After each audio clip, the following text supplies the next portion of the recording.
नमस्कार। प्रवास action news network पर आप सभी का स्वागत है। केरल में अगले साल होने वाले विधानसभा चुनाव से पहले अपनी पार्टी संगठन में नई जान फूंकते हुए बीजेपी ने पूर्व केंद्रीय मंत्री राजीव चंद्रशेखर को राज्य में पार्टी की कमान सौंप दी है।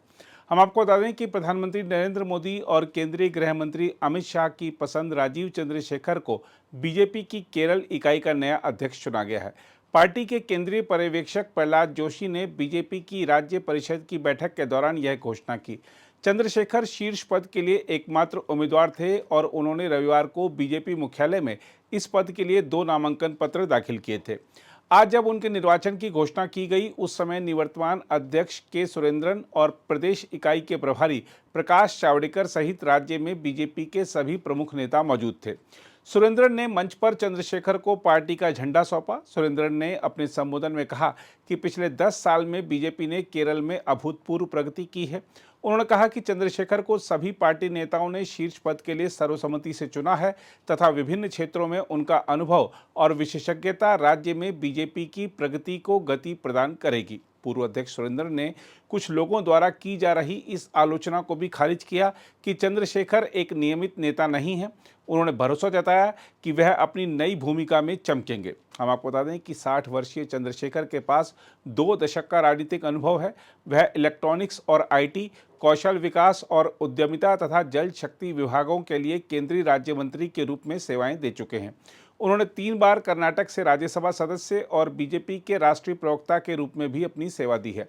वह एनडीए की केरल इकाई के उपाध्यक्ष भी थे। केरल में चर्चित चेहरा राजीव चंद्रशेखर ने एनडीए प्रत्याशी के रूप में तिरुवनंतपुरम से 2024 का लोकसभा चुनाव लड़ा था, लेकिन वह कांग्रेस के शशि थरूर से 16,077 मतों के अंतर से हार गए थे।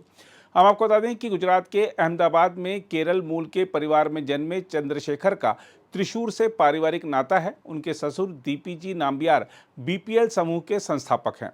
राजीव चंद्रशेखर ने जब से तिरुवनंतपुरम से चुनाव लड़ा है, तब से वह राज्य की राजनीति पर ध्यान केंद्रित कर रहे हैं और राज्य की राजधानी के प्रमुख मुद्दों को उठाते हैं। बताया जा रहा है कि वे राष्ट्रीय नेतृत्व के निर्देश पर राज्य की राजनीति पर अधिक ध्यान केंद्रित कर रहे हैं। ऐसी रिपोर्टें हैं कि चंद्रशेखर बीजेपी की केरल इकाई का नेतृत्व करने के लिए ज़्यादा उत्सुक नहीं थे। इसके बारे में सूत्रों का कहना है कि उनकी असली हिचकिचाहट उनके व्यापक व्यवसाय के चलते उनकी व्यस्तता थी। रविवार को वह एक अंतर्राष्ट्रीय एआई सम्मेलन में हिस्सा लेने के लिए ऑस्ट्रेलिया जाने वाले थे। तभी उन्हें पार्टी हाईकमान का निर्देश मिला कि केरल जाकर बीजेपी अध्यक्ष पद के लिए अपना नामांकन दाखिल करें। इसके बाद शाम को उन्होंने तिरुवनंतपुरम पहुंचकर बीजेपी की एक कोर कमेटी की बैठक के बाद अपना नामांकन दाखिल किया। इस कार्यक्रम में मौजूदा बीजेपी राज्य प्रमुख के सुरेंद्रन, केंद्रीय मंत्री सुरेश गोपी और जॉर्ज कुरियन, पूर्व केंद्रीय मंत्री वी मुरलीधरन, राष्ट्रीय कार्यकारी समिति के सदस्य पीके कृष्णदास और कुम्मनम राजशेखरन मौजूद थे। हम आपको बता दें कि चंद्रशेखर की नियुक्ति को बीजेपी की रणनीति का हिस्सा माना जा रहा है। एक तो चंद्रशेखर की छवि विकासवादी राजनेता की है और केरल के युवा उनको पसंद करते हैं, जिसका फायदा आगामी केरल विधानसभा चुनाव में बीजेपी को मिल सकता है। दूसरा, राजीव चंद्रशेखर का नेतृत्व बीजेपी की केरल इकाई के भीतर गुटबाजी पर लगाम लगाने में भी मदद कर सकता है। चंद्रशेखर ने अपनी नियुक्ति से ठीक पहले जिस तरह समाज सुधारक श्री नारायण गुरु को याद किया, वह दर्शाता है कि राज्य की राजनीति में हिंदुत्व मुद्दा प्रमुखता से छाने वाला है। हम आपको बता दें कि चंद्रशेखर ने एक्स पर लिखा, शिक्षा के माध्यम से प्रबुद्ध बने, संगठन के माध्यम से मजबूत बने और कड़ी मेहनत के माध्यम से समृद्ध बने, श्री नारायण गुरु के विचार। उन्होंने पिछली सदी में जाति व्यवस्था के खिलाफ आंदोलन का नेतृत्व करने वाले गुरु की तस्वीर भी पोस्ट की। उल्लेखनीय है कि नारायण गुरु का परिवार केरल की प्रभावशाली एझावा जाति से था। हम आपको यह भी याद दिला दें कि कुछ समय पहले केरल के मुख्यमंत्री विजयन ने संत और समाज सुधारक श्री नारायण गुरु को सनातन धर्म के समर्थक के रूप में चित्रित करने की संगठित प्रयासों के खिलाफ आगाह किया था। उस समय मुख्यमंत्री के बयान पर प्रतिक्रिया देते हुए बीजेपी ने कहा था कि अपनी टिप्पणी के माध्यम से मुख्यमंत्री ने सनातन धर्म और श्री नारायण गुरु के अनुयायियों का अपमान किया है। हम आपको यह भी बता दें कि पिछले लोकसभा चुनाव में प्रधानमंत्री नरेंद्र मोदी ने केरल में काफ़ी चुनाव प्रचार किया था और अपने कई बड़े नेताओं को राज्य से लोकसभा चुनाव लड़ाया था। केरल में मजबूती से चुनाव लड़ने का फायदा यह हुआ था कि पार्टी ने केरल में त्रिशूर सीट जीतकर पहली बार अपना खाता खोल लिया था। लोकसभा चुनाव में पिछली बार के मुकाबले बीजेपी के वोट प्रतिशत में भी इजाफा हुआ था। इसलिए बीजेपी का प्रयास है कि अब जब चुनाव में 1 साल रह गया है, तब पार्टी को और मजबूत कर जनता के मुद्दे उठाए जाएं ताकि वह लेफ्ट फ्रंट से सीधी टक्कर लेने की स्थिति में आ सके। दरअसल राज्य में कांग्रेस कई गुटों में बटी हुई है, इसका फायदा भी बीजेपी अपनी एकजुटता से उठाना चाहती है। बीजेपी ने रणनीति के तहत ही केंद्रीय मंत्रिमंडल में भी केरल से 2 मंत्री बनाए हुए हैं। वैसे इसमें कोई दो राय नहीं कि 10 साल से राज्य की सत्ता में मौजूद वाम मोर्चा के खिलाफ राज्य में माहौल तो बन रहा है, लेकिन देखना होगा कि राजीव चंद्रशेखर के नेतृत्व में बीजेपी इसे अपने लिए एक अवसर के रूप में कैसे बदल पाती है। लोगों की नज़रें अब इस बात पर भी लगी रहेंगी कि क्या देश का एक बड़ा बिजनेसमैन जमीनी राजनीति में सफल हो पाएगा और क्या भगवान का अपना देश कहे जाने वाले राज्य केरल में कमल का कमाल दिखा पाएगा। बहरहाल आइए देखते हैं अध्यक्ष बनने के बाद राजीव चंद्रशेखर ने अपनी पहली प्रतिक्रिया में क्या कहा है। First response.